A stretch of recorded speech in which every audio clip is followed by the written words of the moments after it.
안녕하세요. 다시 안녕하세요. 오랜만에 유튜브 영상을 다시 찍게 됐는데요. 그동안 기말고사 뭐다 해가지고 바빠가지고 핑계, 인생, 그쵸? 그건 그렇다 치고 오늘 찍을 영상은 베트남 역사입니다.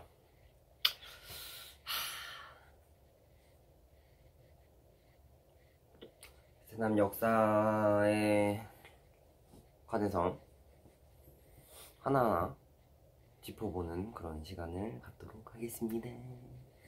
자, 먼저 오늘은 이제 간단하게 베트남이 언제 시작을 돼서 지금까지 왔느냐, 시작해서 지금까지 총정리 간단하게 얘기를 한번 해보도록 할 텐데요. 처음에 베트남은 이제 기원전 7세기경에 최초의 국가가 생겼다라고 대개들 그렇게 봅니다.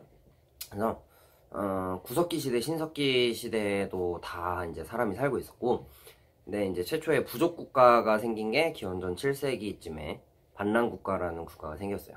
근데 중국에 의해서 망하고, 그 다음에 어우락 국가가 생겼어요. 반란 다음에 어우락.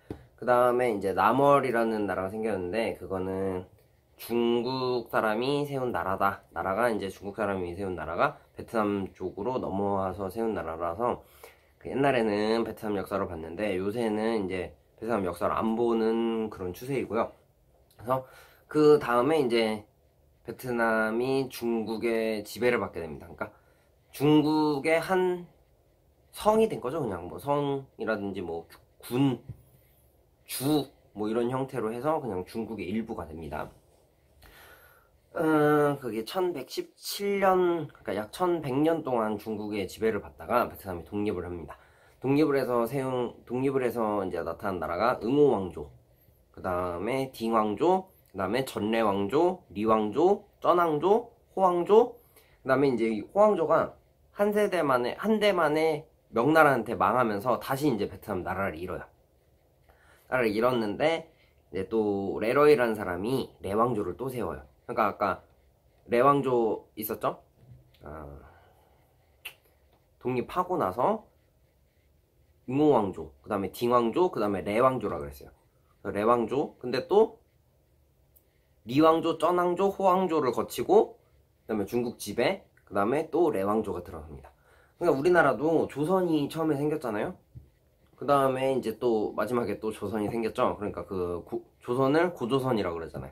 그래서 얘네는 그러니까 앞에 있던 레왕조를 전래왕조, 그 다음에 뒤에 세워진 왕조를 후래왕조. 그러니까 명나라한테 나라를 먹힌 다음에 명나라한테 나라를 먹힌 상태에서 다시 독립을 해서 세운 왕조는 후래왕조라고 하죠. 그래서 이 후래왕조가 되게 복잡해요, 베트남에서는. 근데 이거는 나중에 이제 후래왕조를 다루면서 얘기를 하도록 하고, 후래왕조가 생기고 그 다음에 후래왕조가 이제 세태기 때 마광조가 생겨요.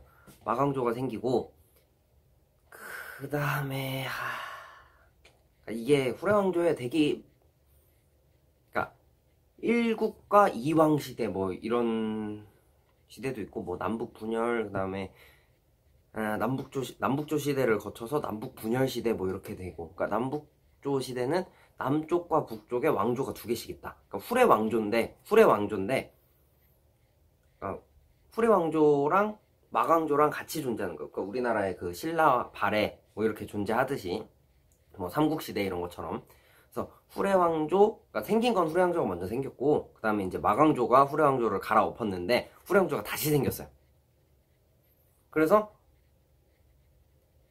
엄밀하게 따지자면은 후래왕조, 마광조, 후래왕조 이렇게. 그 다음에 이제 마광조가 망하고 이 후래왕조 안에서 또 두 개로 분열이 되는데, 이거는 서로 이제 왕조를 세운 게 아니라 그냥 분열이 돼 있는 상태예요.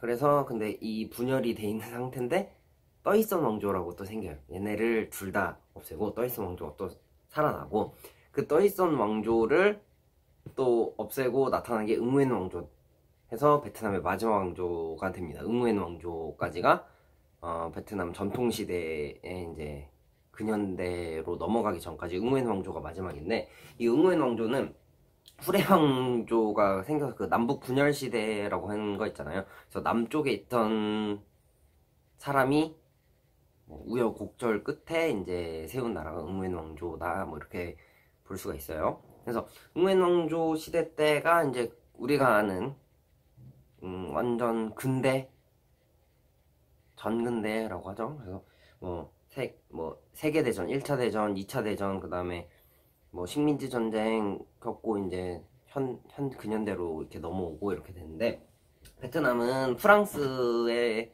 식민 지배를 받아요.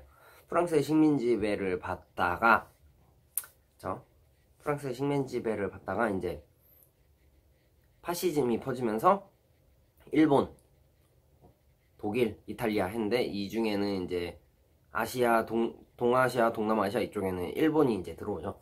그래서 처음에는 프랑스 지배를, 식민 지배를 받고 있다가 일본의 간접 지배를 받아요. 그러니까 일본이 프랑스를 시켜서 프랑스를 통해서 이제 베트남을 지배하죠. 그래서 뭐 그런 일도 있고 저런 일도 있고. 근데 우리나라도 그때 나라를 잃었을 때 독립운동 엄청 많이 했잖아요. 그래서 이 베트남 사람들도 독립운동을 많이 해요. 그래서 독립운동을 하다가 이제 2차 대전이 끝나고 식민지 정책 뭐 이런 거 해가지고 서로 뭐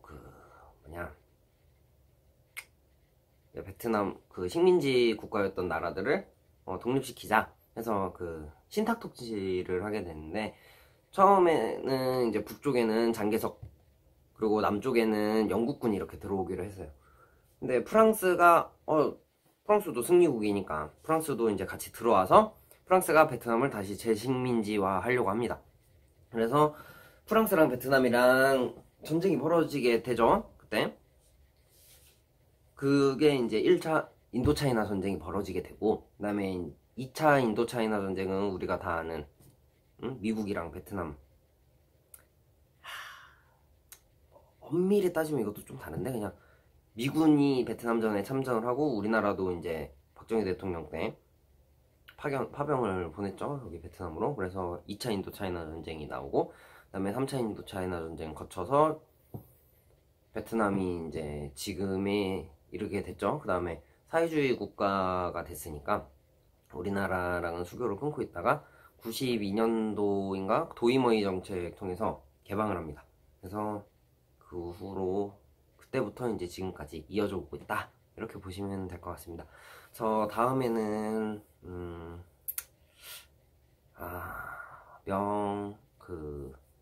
중국의 지배까지 해가지고 한번 내용을 좀 세밀하게 정리를 해보도록 하겠습니다.